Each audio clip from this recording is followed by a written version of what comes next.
liftoff of the mighty Delta IV Heavy rocket. In August 2018 in Cape Canaveral, Florida, NASA launched Parker Solar Probe to touch the sun.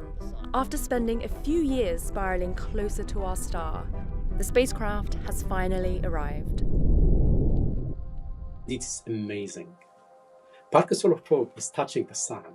This is Noor Rawafi, the project scientist of the mission. He has been waiting for this moment since the beginning of his career.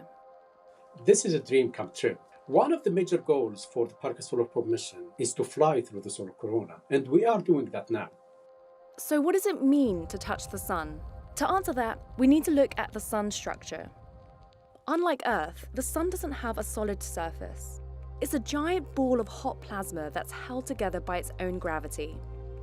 Solar material flows out from the surface, but around the sun, it's bound by the sun's gravity and magnetic field. This material forms the sun's atmosphere, the corona.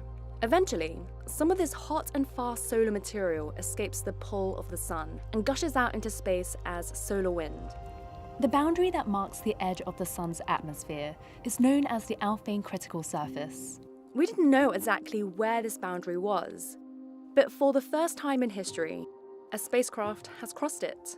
Parker Solar Probe ventured into the corona, touching solar material still bound to the sun. The wispy corona is too faint to see most of the time, but it's revealed during total solar eclipses. For centuries, we've been studying the sun's atmosphere during eclipses because it's important for understanding how our star influences life in the solar system. But much about the corona remains a mystery.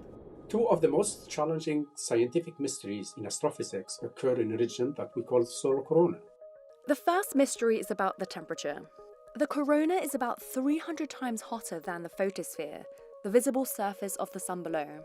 Secondly, there's a constant stream of particles flowing from the sun known as the solar wind. It accelerates up to millions of miles per hour out of the corona, and we don't know how. Solar wind can disrupt our satellites and technology. To better protect them, we need to go where the solar wind starts, in the corona. So heading there has been a key goal of NASA's for a while. We first proposed the idea of sending a spacecraft to the sun in 1958. We didn't have the technology to withstand the journey until the 2000s. Since its launch in 2018, Parker has been heading towards our star. Then, in April 2021, during Parker's 8th orbit around the sun, the spacecraft was around 20 solar radii, or 8 million miles from the sun's surface, when it crossed into the corona. This is a huge milestone. It took us over 6 decades to come to this point. As Parker entered the corona, its whisper instrument took these images. Streams of plasma surrounded the spacecraft, and Parker's other instruments detected that the magnetic conditions had changed. Outside the corona, solar wind gushes out, pushing solar material away at high speeds so that it can't return back to the sun's surface. Inside the corona, the sun's magnetic field becomes much stronger. Solar material is slower and tethered to the sun. Instead of a smooth divide, Parker found that the boundary between these two sides is wrinkly. These bumpy ridges are created from huge flows of plasma traveling out of the corona. Scientists are not sure why this happens, but as Parker gets closer, we're finding more clues. Before entering the corona, Parker had seen kinks in the solar wind where it would momentarily double back on itself.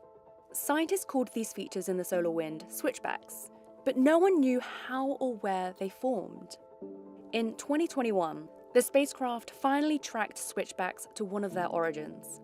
As Parker got even closer to the sun, it detected bursts of switchbacks. Scientists traced these bursts all the way to the visible surface of the sun. Here we see distinct cells. As heat rises beneath, these convection cells churn and create funnels of magnetic energy above the surface. Scientists found that switchbacks form inside these funnels before rising into the corona and beyond. This is only one piece of the switchbacks puzzle though. Exactly how they form is still unknown.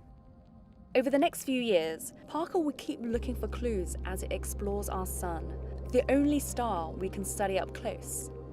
The sun is also the only star known to support life, so understanding it is critical as we search for life beyond our solar system.